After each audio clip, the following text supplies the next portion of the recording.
Assalamualaikum warahmatullahi wabarakatuh. Nama saya Rahmat Ramdan, NPM 19250227. Saya berasal dari Universitas Pasundan, jurusan Ilmu Komunikasi. Untuk memenuhi tugas UAS, saya harus mewawancara salah satu profesional di bidang politik, yaitu kerabat saya sendiri yang bernama Ramadhani Putra Satriaji.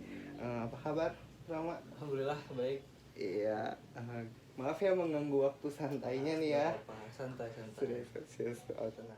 Baik, saudara Rama, kita langsung aja ke pertanyaan ya. Jadi tema kali ini itu tentang politik milenial. Pertanyaan yang pertama itu, bagaimana sih cara kita berpolitik di era milenial? Cara berpolitik di era milenial ya. Kalau menurut saya sih harus lebih memanfaatkan teknologi di zaman sekarang, karena kan disebut era teknologi lah sekarang tuh gitu ya. Ya kayak gitu sih. Oh, jadi kita harus menggunakan teknologi ya guys. Jadi kan tadi saudara Rama menyebutkan teknologi. Nah, teknologi apa sih yang bisa kita manfaatkan untuk bisa berpolitik?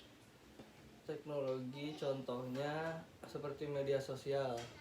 Kita ambil contoh pada saat pemilihan umum atau pilkada dan lain-lainnya. Baik. Jadi saat kampanye itu si pasangan calon tuh harus lebih memanfaatkan teknologi media sosial ini. Jadi kayak kampanyenya lewat broadcast WhatsApp atau Line atau dan lain-lainnya, atau posting di Instagram, Twitter dan lain-lain gitu. Karena kan generasi milenial tuh sebagian besar aktivitas sehari-harinya tuh pasti membuka media sosial. Jadi ya setidaknya lah bakal dibaca gitu kan berita-berita atau kampanye-kampanye di media sosial tuh. Jadi ya menurut saya efektif sih itu. Oke. Nah, ini pertanyaan yang terakhir ya. Untuk pertanyaan yang terakhir nih, saya ingin bertanya tentang pendapat pribadi dari saudara sendiri, yaitu apa sih pandangan saudara Rama nih yang pernah di bidang tim sukses, partai politik dan pemilihan itu, gimana sih pandangannya terhadap politik di Indonesia saat ini? Pandangan saya nih ya. Ya. Menurut saya sih pada zaman sekarang politik tuh kan udah dipandang kotor lah gitu istilahnya sama masyarakat tuh, karena banyaknya berita-berita yang menyebutkan bahwa pejabat-pejabat pada koruptor gitu kan. Ya menurut saya sih, kalau menurut saya pribadi sih emang iya juga sih, bisa nggak salah juga masyarakat mandang politik itu kotor, karena ya banyaknya berita-berita yang tidak baik lah gitu tentang pemerintah. Apalagi kan yang masih anget lah gitu berita-berita yang kemarin tuh menteri sosial yang koruptor, bansos itu parah banget kan. Itu jadi ya nggak salah juga masyarakat mandang politik itu kotor. Terus juga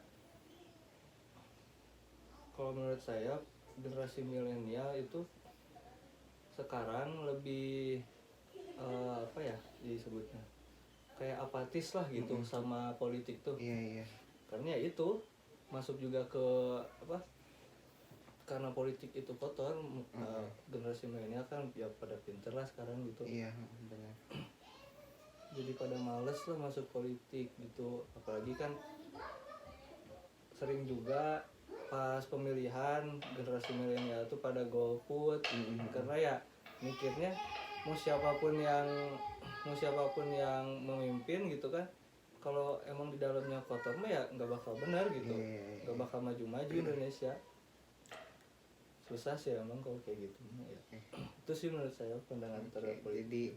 Jadi kesimpulannya guys, kita harus bisa mengubah pandangan kaum milenial sih sebenarnya ya. Karena itu pertanyaan terakhir. Terima kasih saudara Rama atas waktunya nih. Semoga kita bisa ketemu di lain waktu ya. Terima kasih untuk Bapak yang telah memberi tugas juga. Dari saya, wassalamualaikum warahmatullahi wabarakatuh.